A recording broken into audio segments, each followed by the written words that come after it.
मित्र श्री रघुनंदन जी, श्रीमान सुधीर गुप्ता जी,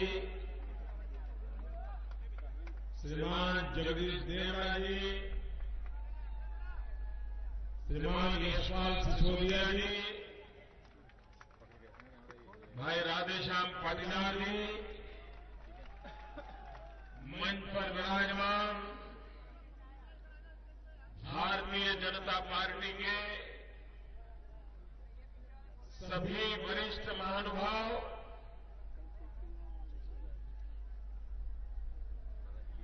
और फिर दुपहरी पर ये मंदसौर के अंदर पूरा जनसागर में देख रहा हूं।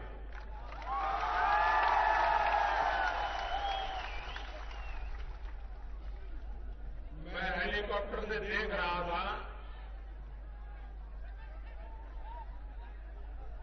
इतने लोग रास्ते पर चल रहे हैं, शायद पुलिस ने पार्किंग बहुत दूर रखा है, ऐसा लगता है।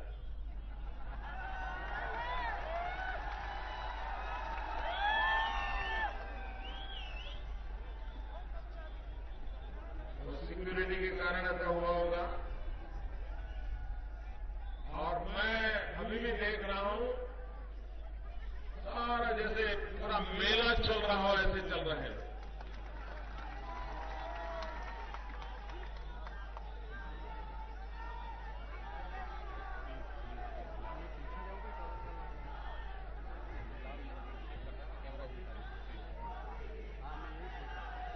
भाइयों बहनों,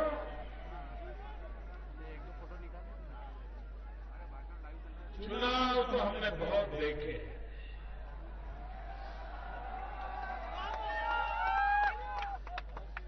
जय और पराजय भी देखा है, लेकिन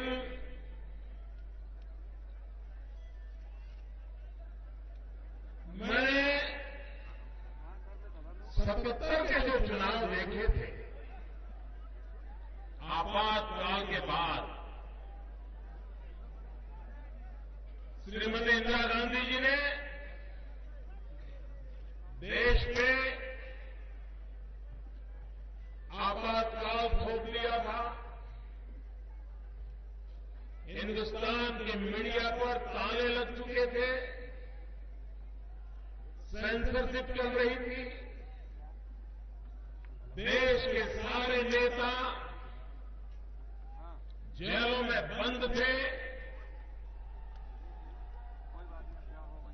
आदरणीय जयप्रकाश नारायण, मोरारजी भाई देसाई, अटल बिहारी वाजपेयी, लाल कृष्ण आडवाणी, जॉर्ज फर्नांडिस, मधु दंडवते, मधु लिमये, उस समय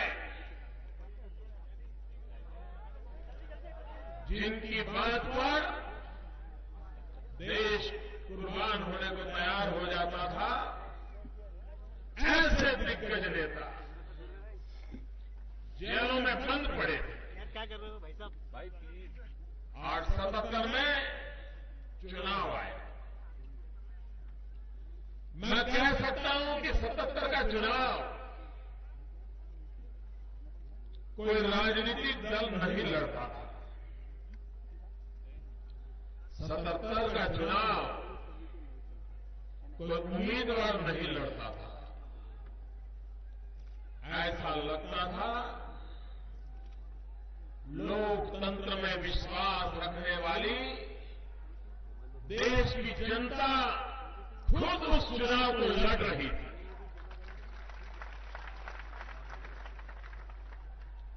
मीडिया चुप था, मीडिया पे ताले लगे थे, उसके बावजूद भी कानों कान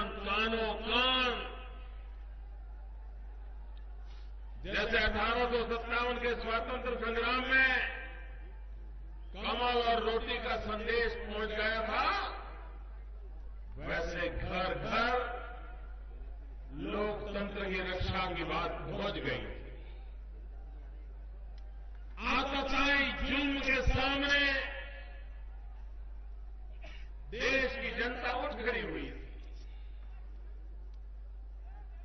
और देश को पता है कांग्रेस पार्टी के सुपड़े साफ हो गए।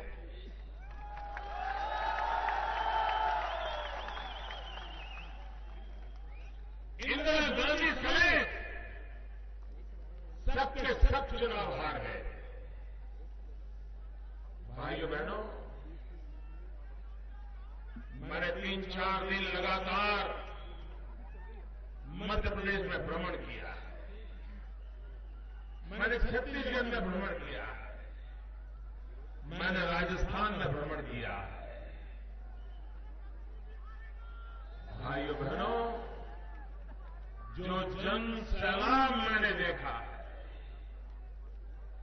जनता जनार्दन का उत्साह देखा, उससे मैं कह सकता हूं ये चुनाव भी यहां की जनता लड़ रही है।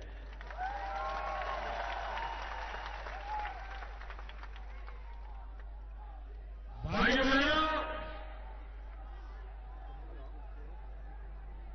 भाई आप मेरे भाइयों बहनों देखिए, अब जहां जगह है, अब इतना बड़ा मैदान छोटा पड़ गया, मैं क्या करूं भैया।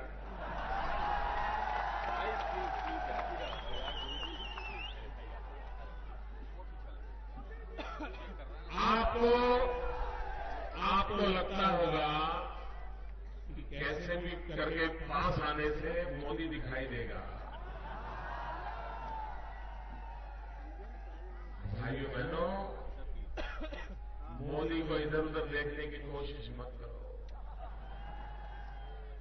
मोदी मंच पे नहीं है, मोदी आपके दिलों में बैठा है।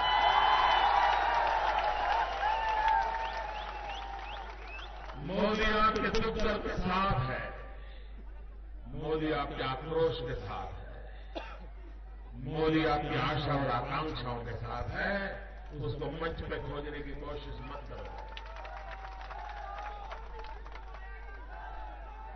भाइयों बहनों,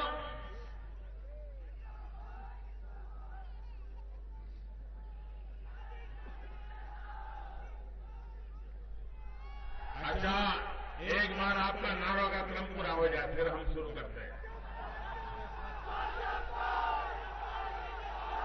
हाँ, एक बार जितने ताकत से लगा लो।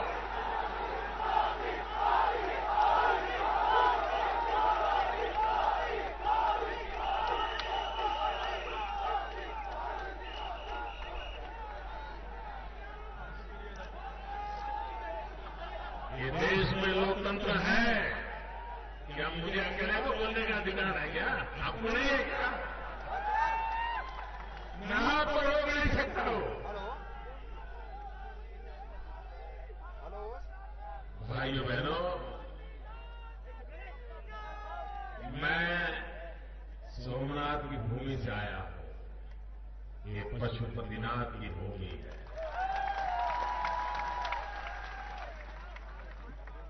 मेरा और आपका तो सीधा नाता है। भाइयों बहनों, सालों तक मंदसौर में कोई बीमार हो जाता था तो सबसे पहले अहमदाबाद अस्पताल पहुंचता।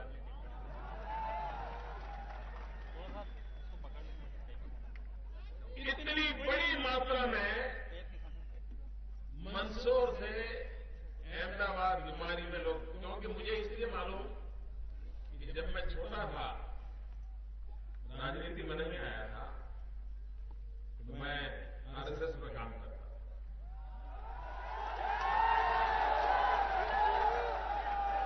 तो उस समय मेरे पास एक जिम्मेवारी थी। मेरे पास एक जिम्मेवारी ऐसी थी कि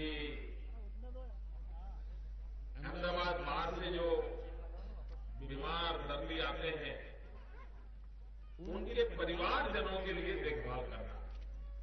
तो लोगों से, घरों से टिफिन लाना, उनका ऑर्गेनाइज करना, ये काम मैं करता था। तो मैं ज्यादातर उधर डूंगरपुर साइड के और इधर मंदसौर साइड के इतने परिवारों से मिलता था इतने लोगों से मेरा परिचय होता था और मैं हमेशा अनुभव करता था जैसे मंसूर हमारे साथ जुड़ गया, ऐसा ही लगता था। और आज भी देखा होगा कि घर बैठा तो ये सब पुराने सब यादें ताजी कर करके हाथ मिला रहे थे। मेरा काफी आप सबसे नाता रहा है। भाइयों, ये चुनाव जनता जनार्दन लड़ रही है, लेकिन निर्णय आपको करना है। और अभी मां बेटे पार्टी जवाब दो, हिसाब दो। देश आपसे जवाब मांग रहा है, देश आपसे हिसाब मांग रहा है। उन्होंने क्या कहा? अगर 5 लोगों का परिवार हो और मुझे बताइए 26 रुपये में पूरे परिवार की एक टाइम की चाय निकल सकती? भाइयों बहनों, आप मुझे बताइए,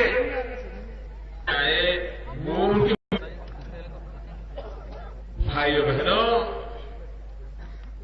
जो सोने का चम्मच लेकर के पैदा होते हैं उन्हें गरीबी कहां से पता है? उन्हें गरीब का पता कैसे चलेगा?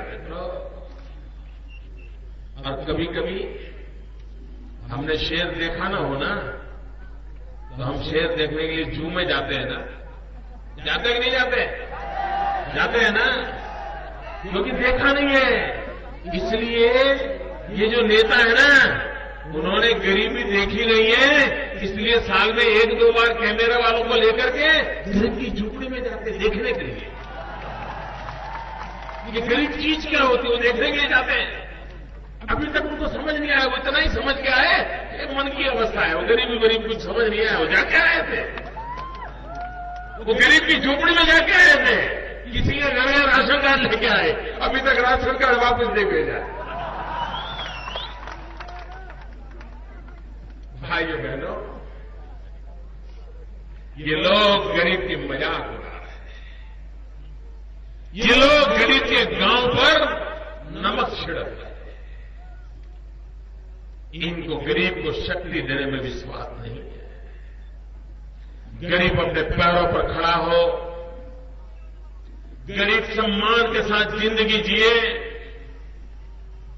उसको काम करने का अवसर मिले।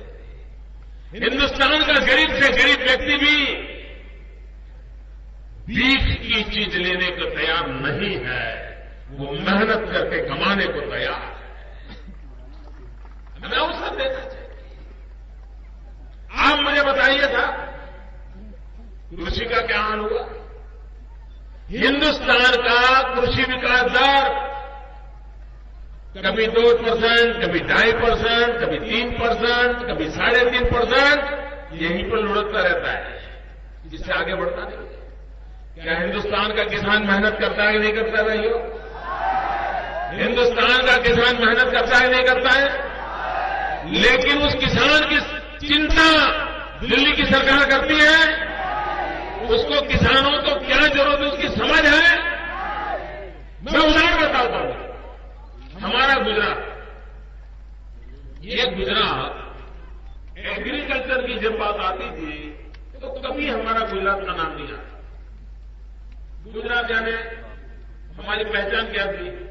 हमारी पहचान यही थी कि हम तो व्यापारी लोग हैं, एक जगह से लेते हैं दूसरी जगह पे देते हैं, बीच में कुछ खाते हैं, यही था। ज्यादातर व्यापारी दलाली करता है और क्या करेगा, माल लाता है बेचता है, लाता है बेचता है। एग्रीकल्चर में हम लोगों का नाम नहीं था। पिछले 10 साल गुजरात ने किसानों पर ध्यान केंद्रित किया, पानी पहुंचाने का प्रबंध किया, बिजली उचित ढंग से मिले उसकी चिंता की, जमीन की हालत की चिंता की, बीज की क्वालिटी की चिंता की, उत्पादन बढ़े इसकी चिंता की, उत्पादन हो उसको बाजार मिले इसकी चिंता की, बाजार में उसको सही भाव मिले उसकी चिंता की, एक चीज के पीछे लगे। आज उसका परिणाम ये आया है भाइयों कि गुजरात का कृषि विकास दर पिछले 10 साल करीब 10% हमने पहुंचाया है। हिंदुस्तान का 2 या 3, गुजरात का 10%।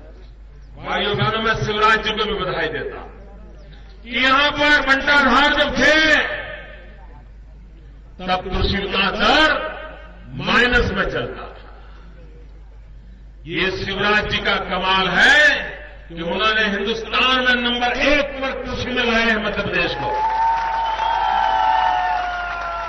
अगर गुजरात कर सकता है, मध्य प्रदेश कर सकता है, छत्तीसगढ़ कर सकता है, ये कांग्रेस की दिल्ली की सरकार हिंदुस्तान में क्यों नहीं कर सकती?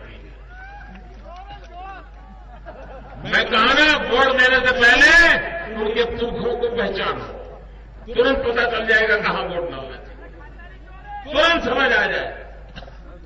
भाइयों बहनों, इनको सामान्य मानवीय की चिंता नहीं है। भैया, अरे बड़ी मुश्किल से जमा का मामला कहां परेशान करता है। भाइयों बहनों, जब पार्लियामेंट का चुनाव हुआ तो मैडम सोनिया जी ने, मनमोहन सिंह जी ने, राहुल जी ने ये कहा था कि 100 दिन में महंगाई कम करेंगे। 100 दिन में महंगाई कम करने का कांग्रेस ने वादा किया था। ऐसे नहीं, दिल्ली वालों को पता चले, ऐसे बोलो। महंगाई कम करने का वादा किया था, महंगाई कम हुई, महंगाई हटी, महंगाई बढ़ी।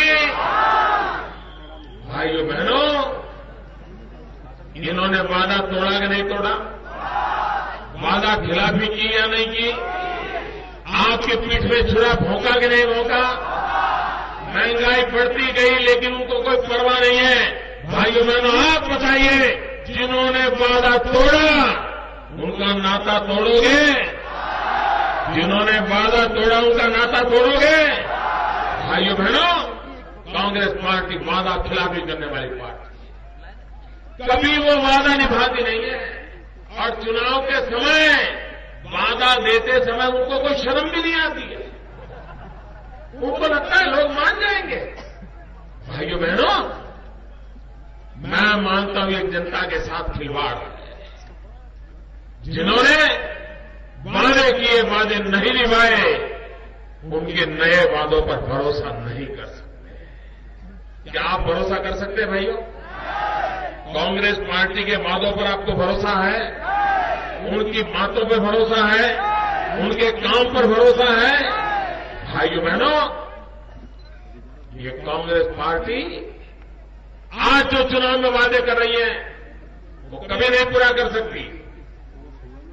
देखिए, महाराष्ट्र में कांग्रेस की सरकार है ना, जरा जोर से बोलिए ना। महाराष्ट्र में कांग्रेस की सरकार है, कर्नाटक में कांग्रेस की सरकार है, आंध्र में कांग्रेस की सरकार है। एक काम करो, आपने मध्य प्रदेश को ये देंगे, ये देंगे, ये देंगे जो बोला है ना, एक काम वहां करके दिखाओ। आज शाम तक कर दो, चलो जाओ। वहां तो है सरकार, जहां है वहां करना नहीं है, और जहां नहीं है वहां वादे करना, बातें करना, लोगों की आंख में धूल झोंकना, ये कांग्रेस पार्टी की मास्टरी है, मास्टर। इसलिए भाइयों बहनों, इस पार्टी को सदा सर्वदा के लिए विदाई दे दो। और कांग्रेस का लोकतंत्र देखो था, कैसा है लोकतंत्र? खुद के एमपी को ताले में बंद कर देते। हाँ, यही पर हुआ ना, नीमच में हुआ, नीमच में हुआ, खुद के एमपी को ताले में बंद कर दिया। राहुल जी ने फोन किया तब निकाला बाहर। ऐसा कुछ हुआ? सच झूठ भगवान जाने। और एक कांग्रेस के नेता बड़बोले, उनको मीडिया में रहने का ऐसा शौक हो गया है, ऐसा शौक हो गया है, सुबह अगर उनको मीडिया में वो दिखते नहीं है ना तो उनको कुछ होता नहीं। इन्होंने आपके एमपी के लिए कैसे शब्द बोले थे? क्या सार्वजनिक जीवन की ऐसी भाषा होती है? भले वो कांग्रेस पार्टी से एमपी होंगे, लेकिन आप दुनिया को शालीनता दिखाने की बातें करते हो। क्या भाषा का प्रयोग आपने किया? लेकिन कोई शर्म नहीं है, कोई परवाह नहीं है। भाइयों बहनों, आप इनके भरोसे मध्य प्रदेश को उनके भरोसे नहीं रख सकते, उनके हाथों में मध्य प्रदेश नहीं रख सकते हो। भाइयों बहनों, 25 तारीख को कमल के निशान पर बटन दबाइए। आज चुनाव प्रचार का आखिरी दिन है। इसके बाद एक एक पोलिंग बूथ संभाल के बैठ जाइए, एक एक पोलिंग बूथ संभाल के बैठ जाइए और संकल्प कीजिए, कुछ भी हो हमारे पोलिंग बूथ में किसी को जीतने नहीं देंगे। हम पोलिंग बूथ जीतने का संकल्प करके जाएं। हमें पोलिंग बूथ में विजयी होना है, और अगर पोलिंग बूथ में विजयी हो गए तो मध्य प्रदेश जीतना मुश्किल काम नहीं है। दोस्त भाइयों बहनों, आप मैं बोलाऊं बोलोगे? सबके सब बोलोगे? देखिए, कोई भी नहीं बोलेगा तो नहीं करेगा, और जो बोलेगा वो करेगा। करोगे? जो बोलेगा वो करोगे। मैं बोलूंगा पहले मतदान, आप बोलेंगे फिर जलपान। ठीक है? बिना जलपान को मतदान करने जाओगे ना? वादा? कांग्रेस जैसा मत करना। वादा मतलब वादा, पक्का। मैं कहूंगा पहले मतदान, आप कहिए फिर जलपान। पहले मतदान, पहले मतदान।